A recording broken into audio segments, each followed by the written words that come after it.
누가복음 5장 1절에서 11절 말씀, 이제 제가 말씀을 받들어 읽겠습니다.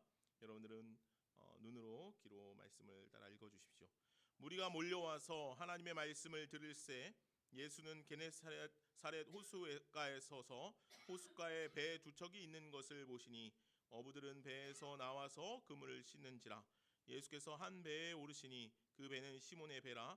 육지에서 조금 떼기를 청하시고 앉으사 배에서 무리를 가르치시더니 말씀을 마치시고 시몬에게 이르시되 깊은 데로 가서 그물을 내려 고기를 잡으라.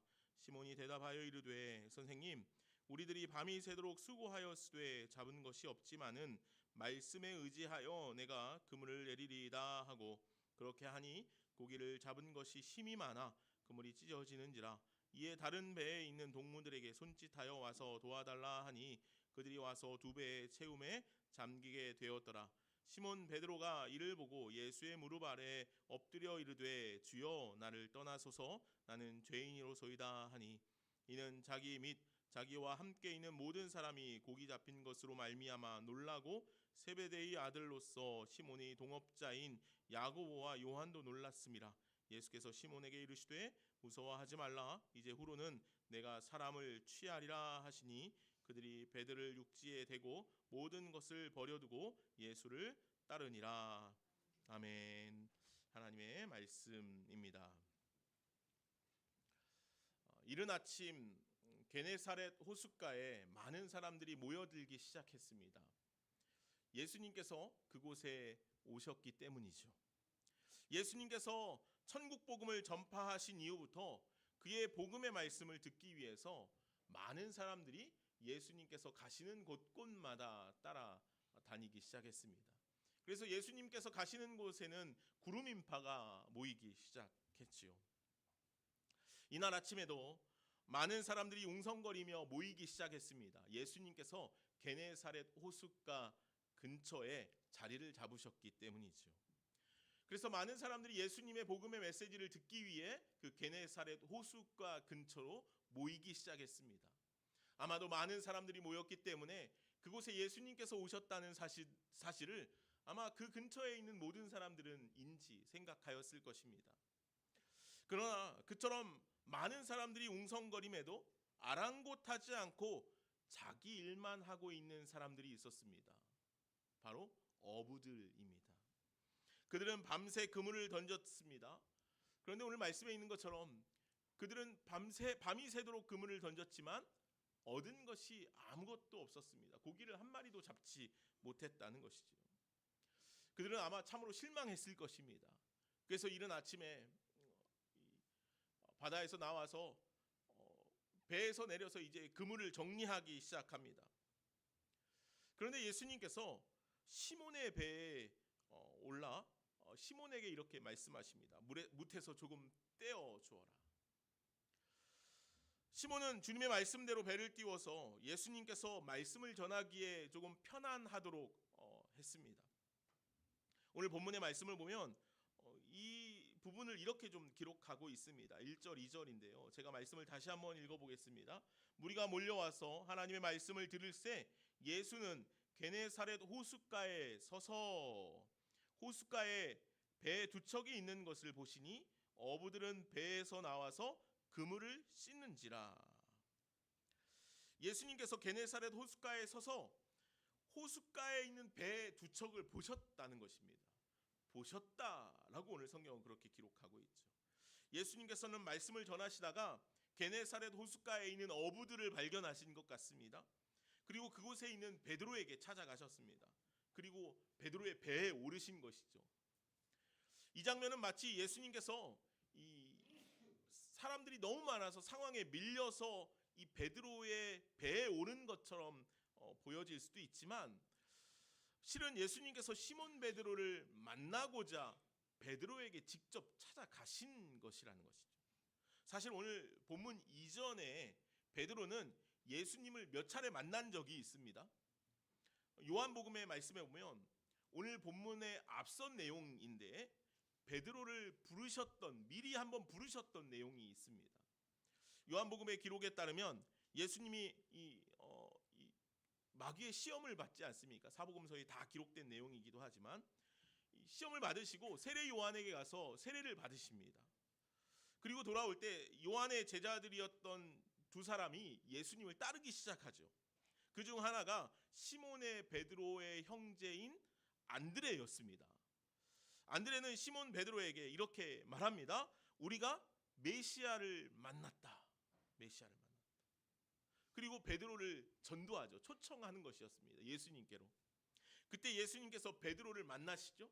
그래서 베드로에게 게바라는 이름을 붙여주시죠. 이 게바라는 이 단어는 아람어입니다. 아람어로 바위라는 뜻이죠. 그리고 헬라어로는 이 게바가 바로 베드로라는 뜻입니다. 그래서 우리는 시몬 베드로라고 그렇게 부르지 않습니까? 시몬은 히브리어입니다. 히브리어. 그리고 베드로는 헬라어입니다. 헬라어. 그리고 게바라는 말은 아람어입니다. 그러니까 어찌 보면 베드로에게는 세 가지 이름이 있는 것이죠. 시몬, 게바, 베드로입니다. 언어가 다 다릅니다. 아람어, 히브리어, 헬라어입니다. 아마 그 당시에는 이 이스라엘 백성들은 다 이 베드로를 시몬이라고 불렀습니다. 이스라엘 백성들은 유대적 성향을 가지고 있었기 때문에 히브리어로 모든 것을 사용했습니다. 물론 로마의 압제하에 있었지만 그래서 헬라어를 많이 쓰고 살았지만 그들의 정통성을 유지하기 위해서 그들의 이름만큼은 히브리어식 이름을 사용했던 것입니다. 그래서 시몬이라 그렇게 불렸던 것입니다. 그런데 예수님께서 그를 게바 바위라는 명칭을 주시면서 베드로라 그렇게 후에 불리게 된 것입니다. 어찌되었든지 간에 우리 베드로라는 이름을 주신 이가 누구냐면 바로 예수님입니다. 예수님께서 자신의 이름까지 그렇게 멋진 이름을 지어줄 정도였으니 예수님께서는 베드로에게 아주 관심이 많으셨던 것 같고 베드로 역시 예수님께 많은 은혜를 입었던 사람입니다. 이름만 지어주신 것이 아니죠. 오늘 우리가 읽은 본문 말씀 누가복음 5장 바로 앞에 4장 38절 이하의 말씀에 보면 예수님께서 베드로의 장모의 열병을 치유해 주시는 내용이 기록되어져 있습니다. 한번 말씀을 한번 보십시오. 38절에 보면 예수께서 일어나 회당에 나가사 시몬의 집에 들어가시니 시몬의 장모가 중한 열병을 앓고 있는지라 사람들이 그를 위하여 예수께 구하니 예수께서 가까이 서서 열병을 꾸짖으신데 병이 떠나고 여자가 곧 일어나 그들에게 수종들더라. 아멘. 이 예수님의 장모, 그러니까 예수님의 아내의 어머니죠. 장모의 열병을 치유해 주시는 이야기가 기록됩니다. 예수님께서 시몬의 집에 방문하셨다는 거예요. 아마도 아까 말씀드린 것처럼 예수님께서는 이 시몬, 이 베드로에게 관심이 많으셨던 것 같습니다. 그래서 시몬의 집에도 찾아가셨던 거죠. 그런데 때마침 이 장모가 열병을 앓고 있었던 것입니다. 그래서 열병을 꾸짖어 치유해 주셨다라는 이야기가 기록되어져 있습니다. 이처럼 오늘 우리가 읽은 본문 말씀 누가복음 5장의 이 내용 우리가 잘 아는 내용이죠. 유명한 이야기이기도 하고 이 내용에 앞서 베드로는 이미 예수님과 몇 차례 관계를 하고 있었습니다. 그리고 아마도 베드로는 그 당시에 사람들이 생각했던 것처럼 예수님을 하나님의 아들로 인지했을지도 그렇게 생각했을지도 모르겠습니다. 그러나 그의 삶이 바빠서 그는 예수님을 온전히 쫓지 못했습니다. 그래서 그는 여전히 바다에 나아가 있는 것입니다.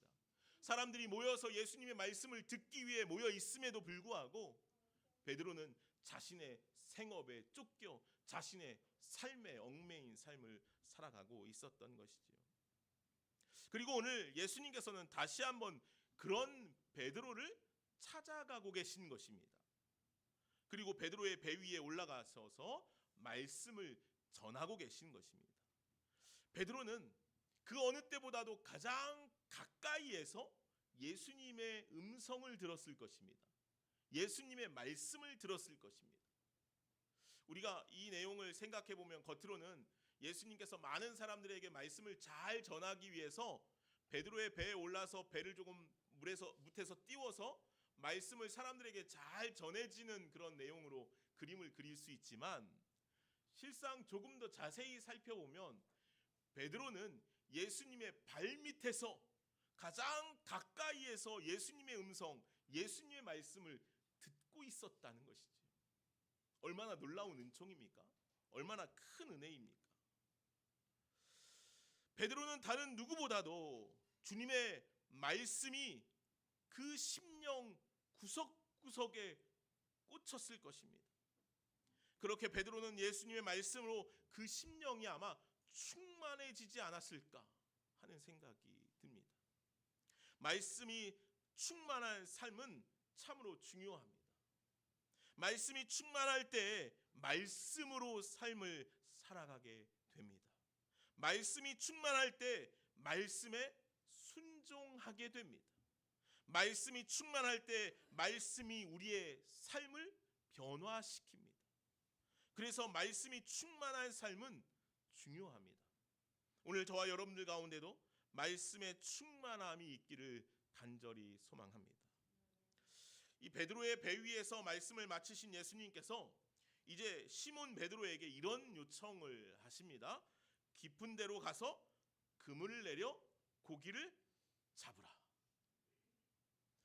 베드로는 밤새 고기잡이를 했습니다. 그런데 어땠습니까? 허탕을 쳤죠. 그래서 어찌 보면 조금 실망하고 낙심한 채로 그물을 정리하고 있는 중이었습니다. 피곤하고 힘들어도 힘든 상황 가운데 있었습니다. 그래도 예수님께서 배에 오르셔서 좀 배를 띄우기를 청하시니까 힘들고 어려워도 그 정도는 베드로가 예수님의 말씀을 좀 들어줄 만했던 것 같습니다. 앞서 말씀드린 것처럼 베드로는 예수님께 은혜를 입은 일들이 있지 않습니까? 자신의 이름도 지어줬을 뿐만 아니라 자신의 장모의 병을 고쳐주기도 했습니다. 그러니 예수님께서 배를 조금 띄워줘라 라는 그런 요청을 할 때 피곤하고 힘들지만 그래도 그 정도는 내가 예수님 해드리겠습니다 하고 아마 배를 조금 띄워 주었을 것입니다. 그런데 그 정도까지는 예수님 오케이. 그런데 예수님께서 갑자기 말씀을 마치시고는 이렇게 말하는 겁니다. 깊은 데로 가자는 겁니다. 깊은 데로. 그래서 그물을 내리라는 것이죠.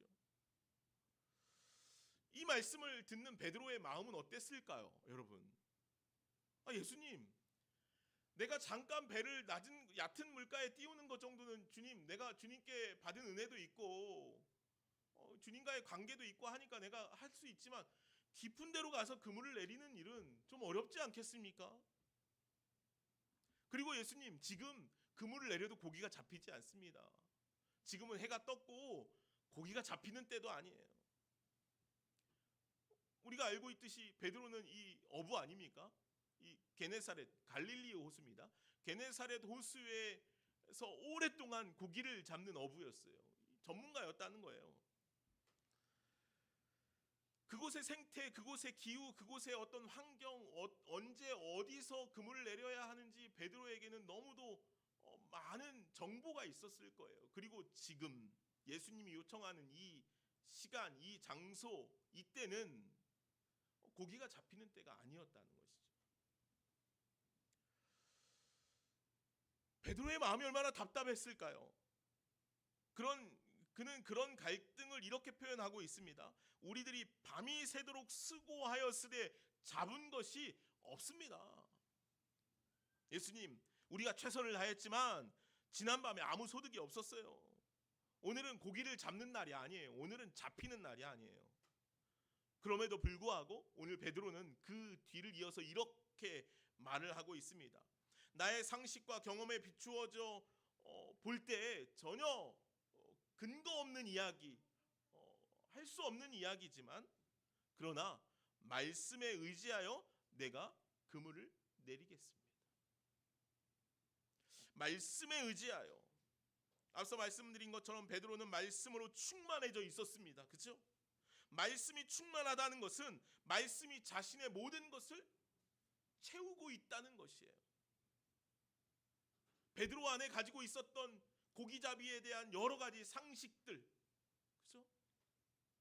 그리고 지금 자신의 상황은 피곤하고 힘들고 실망과 상심의 상황이잖아요. 자신을 억누르고 있었던 많은 삶의 무거운 짐들이 베드로에게 있었다는 거예요. 그렇지 않습니까? 그러나 지금 베드로를 그것보다 더욱더 채우고 있는 것이 무엇이었습니까? 주님의 말씀이었다는 거예요. 베드로는 지금 예수님의 말씀으로 충만해져 있었다는 거예요. 그래서 오늘 베드로는 이렇게 이야기하고 있는 것입니다. 우리들이 밤이 새도록 수고하였으되 고기를 잡은 것이 없지만, 내가 지금 너무도 피곤하고 힘들지만, 내 상식으로는 그것이 불가능하지만, 그러나 내가 말씀에 의지하여 그물을 내리겠습니다. 그러나 주님, 내 안에는 그것보다도 주님의 말씀이 더 충만해져 있으니 주님의 말씀을 따르겠습니다. 이런 고백인 것입니다. 얼마나 놀라운 고백입니까? 우리의 믿음의 행위는 말씀에서 옵니다. 말씀이 내 삶을 얼마나 채우고 있느냐에 따라서 우리의 삶의 모습이 달라집니다. 오늘 베드로는 아무리 예수님이지만 깊은 곳에 가서 그물을 내리라는 이 말씀을 따라 행하는 것이 너무도 어려운 요구였습니다. 정황적으로, 상황적으로 그러했다는 거예요. 그런데 오늘 예수님께서 배를 띄우기를 청하셨고, 못 이기는 척 어쩔 수 없이 예수님의 청을 들었지만 깊은 데로 나아가 그물을 내리라는 말씀을 듣는 것까지는 너무도 어려웠다는 거예요. 저 같으면 그랬을 것 같아요. 그런데 그럼에도 불구하고 베드로는 자신의 상황을 설명함과 동시에 말씀에 순종하기로 작정합니다. 우리들이 밤이 새도록 수고하였으되 잡은 것이 없지만은 말씀에 의지하여 내가 그물을 내리겠습니다. 저는 이 말씀을 준비하면서 이 말씀이 새삼 제 마음을 흔들었습니다. 이 말씀 우리가 너무도 잘 알고 있는 말씀이죠. 너무도 많이 나누는 말씀입니다. 그런데 이 말씀이 다시 한번 우리의 삶에 주어지기를 소망합니다. 우리는 어떤가? 나는 어떤가? 주님의 말씀에 어떻게 우리는 반응하고 살아가고 있는가? 우리들은 신앙의 삶을 살아가면서 가능하면 주님의 말씀에 따라 살아가고자 합니다. 그렇죠. 특별한 일이 없으면 말씀대로 살아가는 일이 어렵지 않습니다. 예수님의 말씀을 따라 얕은 물가에 배를 띄우는 일은 우리도 얼마든지 할 수 있습니다. 힘들고 어려워도 얕은 물가 정도는 참고 띄우고 살아갈 수 있다는 거예요. 그 정도는 해야 신앙인이라고 우리가 말할 수 있기 때문이죠. 그러나 정작 나의 삶에 중요한 어떤 제동이 걸리거나 큰 어려움이 생길 때, 또는 나의 삶의 기준이나 가치의 기준, 삶의 방향, 자존심에 큰 영향을 주는 일과 같은 상황 같은 때에는 상황이 달라진다는 거예요. 제가 예전에 서울에서 사역할 때 일입니다. 교회에 어려움이 있었습니다. 목사님과 성도들 사이에 다툼이 있고 어려움이 생겼어요. 불화가 생겼습니다. 그 와중에 성도들이 큰 상처와 아픔이 생겨났습니다. 목사님을 너무도 미워하게 된 것입니다. 목회자에 대한 상처도 생겼습니다. 저는 성도들의 마음이 충분히 공감이 되었습니다. 그럼에도 미움과 원망의 마음이 회복되고 주님의 마음으로 용서와 사랑의 마음을 품어야 한다고 생각했습니다. 당연하지 않습니까? 마땅하죠. 그래서 주님의 마음을 전하는 말씀을 전했습니다. 예배가 끝나고 한 권사님이 저에게 이렇게 말합니다. 목사님, 말씀의 은혜를 많이 받았습니다. 목사님의 말씀이 맞습니다. 그런데 목사님, 저는 그렇게 못하겠습니다. 저는 그 권사님의 마음이 충분히 이해가 됐습니다. 그러나 여러분, 우리는 우리의 마음이 아니라 주님의 마음으로 행하며 살아가는 삶을 살아가는 자들이라는 거예요. 그것이 그리스도인 아닙니까? 그리스도를 따라가는 사람들이, 내 마음 내 뜻대로가 아니라 주님의 마음, 주님의 뜻으로 살아가는 자들이 바로 오늘 우리들 그리스도인이라는 거예요. 오늘 베드로의 마음, 어부들의 마음은 깊은 곳으로 배를 띄울 수 없었습니다. 그들은 그럴 만한 상황이 아니었어요. 이는 충분히 이해가 되는 부분입니다. 얼마든지 그렇게 그들은 이렇게 말할 수 있습니다. 예수님, 지금은 고기가 잡히지 않아요. 우리가 밤새도록 해봤지만 못 잡았어요. 그리고 이제 우리는 모든 걸 정리하고 있어요. 그래서 깊은 곳으로 배를 띄우고 그물을 내리는 일은 불가합니다. 내일 합시다. 그들의 말에 틀린 말이 하나도 없습니다. 어떤 대꾸도 하지 못할 것 같아요. 더 이상 요구할 수 없었다는 거예요. 우리들의 삶에도 그런 일들이 일어납니다. 나의 항변에, 나의 논리에, 나의 생각에 아무도 반론하거나 잘못되었다고 말하지 못하는 일들이 우리의 삶에도 있다는 거예요. 정당함이 있을 수 있다는 거예요. 충분히 나의 뜻과 행동에 그릇됨이 없다고 생각할 수 있다는 거예요. 그래서 모두가 그 사람의 말에, 그 사람의 행동에, 그 사람의 모습에 동의해 줄 수 있을지도 모르겠어요. 그러나 주님의 말씀이 그렇지 않다면 우리의 생각과 뜻을 바꾸어야 하지 않겠습니까? 삶의 방향을 바꾸어야 합니다. 주님의 말씀에 순종해야 한다는 거예요. 예수님께서 산상수훈의 말씀 가운데 우리에게 이런 말씀을 전해주십니다. 마태복음 5장 38절 이하 말씀입니다. 한번 성경을 찾아보실까요, 여러분? 마태복음 5장, 우리가 잘 아는 말씀이지만 한 번 더 말씀을 읽어보았으면 좋겠습니다. 마태복음 5장 38절부터 44절까지 말씀인데 우리 한 절씩 교독해 읽을까요? 제가 38절 먼저 읽겠습니다. 마태복음입니다. 마태복음. 또 눈은 눈으로 이는 이로 갚으라 하였다는 것을 너희가 들었으나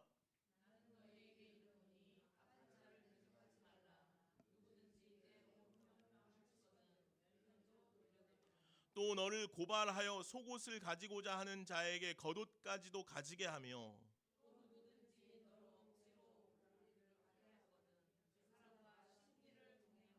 내게 구하는 자에게 주며 내게 꾸고자 하는 자에게 거절하지 말라.